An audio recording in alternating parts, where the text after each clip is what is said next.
부가세의 큰 흐름을 한번 그려볼게요. 일단 여러분들이 공부하실 때 세법에서 세금을 부과하기 위해선 과세 요건이라는 게 충족이 돼야 돼요. 그 과세 요건은 국세기본법에서 원래 배워요. 그래서 원래 세법을 공부하실 때 원래 국세기본법부터 공부하시면 개별세법 이해하시는 게 도움이 많이 돼요. 과세 요건은 첫 번째 과세 대상인데 무엇에 대해서 세금을 부과할 것인가 라고 하는 품목이요. 부가세는 일반 소비세를 채택하고 있어요. 그리고 일반이란 표현은 모든이란 표현이에요. 모든. 부가세는 모든 재화의 공급, 모든 영역의 공급에 대해서 과세를 한다.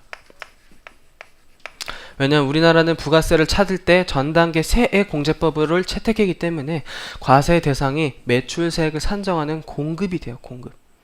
공급의 10%를 곱한 매출세액에서 매입세액을 빼는 구조다. 그리고 두 번째, 이 세금을 과연 누구한테 부과할 것인가 라는 문제가 납세 의무자인데, 부가세는 유일하게 1차 세목에서 배우는 세목 중에 간접세를 채택하고 있다.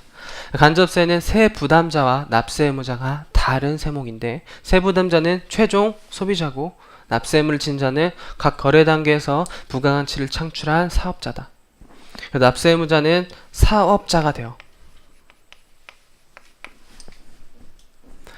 근데 얼마의 세금을 부과할까라는 품목이 과세 표준이고, 과세 표준은 세율이 부과되는 기초가 되는 금액이라고 나와 있어요. 그래서 과세 표준에서 세율을 곱한 게 원래 보통 납부세액이 되는데, 부가세는 소득에 대해서 부과하는 게 아니죠. 부가 가치에 대해서 부과하는 거예요. 수험생들이 이제 많이 착각하는 것 중에 하나가 부가세를 소득에, 벌어들인 소득에 대해서 부과한다고 생각을 해요. 절대 그게 아니고 부가 가치에 대해서 부과되는 거예요. 과세 표준을 여러분 산정하실 때 전단계 세액공제법을 우리나라는 채택했기 때문에 누적된 공급가액의 합계액에서 세율은 단일 비례세율을 선택한 10%를 부과한다.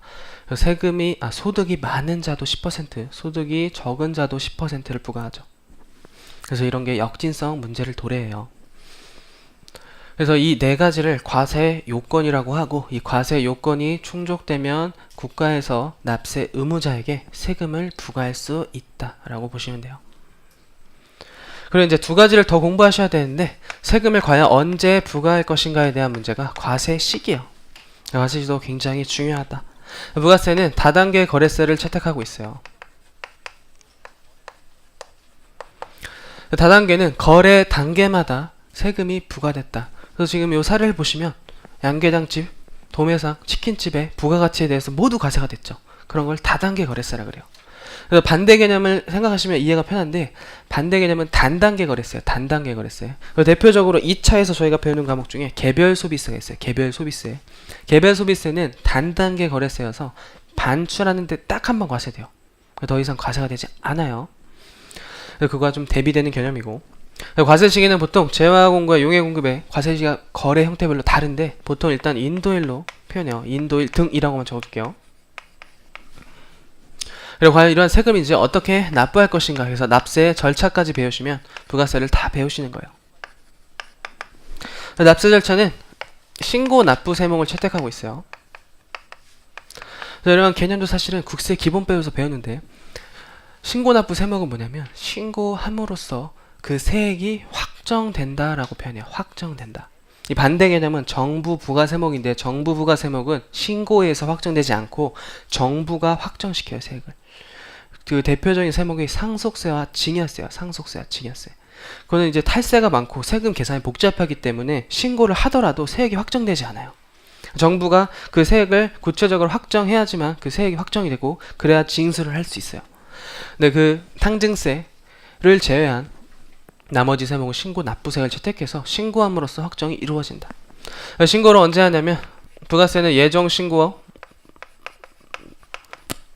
납부를 하고, 그 다음에 또 확정 신고 납부, 이렇게 1년에 4번 신고 납부하죠. 이런 더 구체적인 내용은 납세 절차에서 배우겠죠. 그러고 나서 이제 중요한 개념이, 부가세는 소비지구 과세 원칙을 채택했는데, 이제 국가 간의 거래에서 재화의 공급이나 용해의 공급이라 할 수 있겠죠. 우리가 이제 미국에 수출하고 미국에서 물건을 사올 수도 있잖아요. 그때 과연 부가세 어떻게 과세할 것인가? 우리나라는 소비지구 과세를 채택했어요. 소비하는 나라에서 부가세를 과세하자요. 반대말은 생산지구 과세 원칙이죠. 생산한 나라에서 부가세를 과세하자. 만약 생산한 나라에서 부가세를 과세한다면 각 국의 세율이 다르다면 똑같은 품목에 대해서도 세금 때문에 가격이 달라져요. 가격 왜곡이 생긴다 그러죠. 그럼 가격 왜곡을 방지하기 위해서 대부분의 OECD 국가에서는 소비주 과세원 채택해서 국가 간의 똑같은 품목에 대해서 세금 때문에 가격 왜곡을 막자. 그래서 소비주 과세원 질적을 채택했다. 그래서 부가세에서 재화 용역의 수출에 대해서는 사업자가 그 공급과 카타에서 부가세를 없애기 위해서 영세율을 재요. 영세율을 채택하면 부가세가 모두 없어지는 효과가 일어나는데 그런 자세한 내용은 영세율 제도에서 배우겠죠. 지금은 다 이해가 안 가셔도 돼요. 간략하게 큰 틀을 잡는 과정이에요. 그리고 거꾸로 이제 재화의 수입에 대해서는 우리나라에서 소비 행위가 이뤄질 테니까 우리나라에서 과세를 해야겠죠.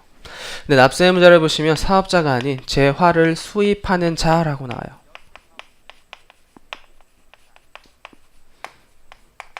그리고 과세 표준도 관세, 과세 가격에서 관세 등을 더한 가격에 각종 세금을 붙인다. 그 세율은 당연히 10%를 부과하고 과세 시기도 수입 신고 수리일에 과세를 한다. 그리고 이거는 관세와 함께 세관장에게 부가세를 신고 납부해요. 재화의 수입은 뭔가 위에 거랑 다르죠. 그런 것들 차이점을 재화의 수입에서 배우시겠죠. 이러한 것들이 부가세의 큰 그림이고 큰 내용이다. 여러분들이 공부를 어떤 식으로 하시냐면 챕터 1에서 납세 의무자를 배우고 이러한 일반 소비세, 간접세 등의 총칙에 대한 내용을 배울 거예요. 챕터 2에서는 과연 우리는 어떤 품목 과세 대상에 대해서 과세할까? 그리고 그 과세 시기는 언제냐에 대해서 배우고 챕터 3는 이제 10% 단일 비율의 세율이 역진성을 초래한다 그랬죠. 이러한 역진성을 좀 막기 위해서 기초 생활 필수품 등에서는 면세 제도를 채택했어요. 그래서 영세율과 면세를 챕터 3장에서 배울 거예요. 챕터 4에서는 이 과세 표준을 배웠는데 부가세는 절대로 소득에 대해서 부과되는 게 아니라 부가가치에 대해서 배운다. 그래서 총 누적된 공급가액의 10%를 곱하면 매출세액이고 이 전 단계에서 과세된 부가가치를 공제해주기 위해서 매입세액을 빼줘야 되죠. 근데 이 매입세액은 반드시 세금 계산서에서 거래 징수 사실이 증명이 돼야 된다. 그래서 챕터 5에서 이 세금 계산서를 배우고 챕터 6에서 매입세액을 배우는 거예요. 그리고 챕터 7은 이제 과세와 면세를 겸용하는 사업자들에 대해서 배우고 챕터 8에서 이 납세 절차에 대해서 배울 거예요. 그리고 마지막으로 9장에 대해서는 좀 규모가 영세한 사업자들은 부가세 계산을 간략하게 하자 해서 간이가세자를 별도로 배우는 거예요. 이런 것들이 부가가치세 큰 내용이다. 그래서 이 큰 그림을 그리는 게 생각보다 중요해요. 공부할 때. 그래서 이런 어떤 예를 들고 싶냐면 제가 처음에 대학동에서 강의를 할 때 대학동 가보신 분들 알겠지만 길이 굉장히 복잡해요. 거기가 골목골목이 다 고시식당과 카페로 질비해 있어요. 그래서 처음에 식당을 찾아볼 때 여기가 어딘지 굉장히 길찬데 어려웠어요. 몇 번을 왔다 갔다 했어요. 근데 어느 날 거기가 이제 원래 산이었죠. 산. 바로 옆에 간악산이 있잖아요. 그래서 뒷산을 올라갔는데 그 대학동이 한눈에 바라보이는 거예요. 한눈을 바라보니까 저쪽에 저 유명한 고시식당이 있구나. 저쪽에 저 유명한 카페가 있고 카페 옆에 서점이 있구나. 이런 것들이 한눈에 바라보고 나니까 길 찾기가 굉장히 쉬워졌어요. 여러분들이 이런 큰 그림을 잡는 역할이 길을 찾는 지도를 그린다라고 보시면 돼요. 항상 공부하실 때 어느 위치에 있는지 아시면서 공부하는 게 이해가 잘 돼요.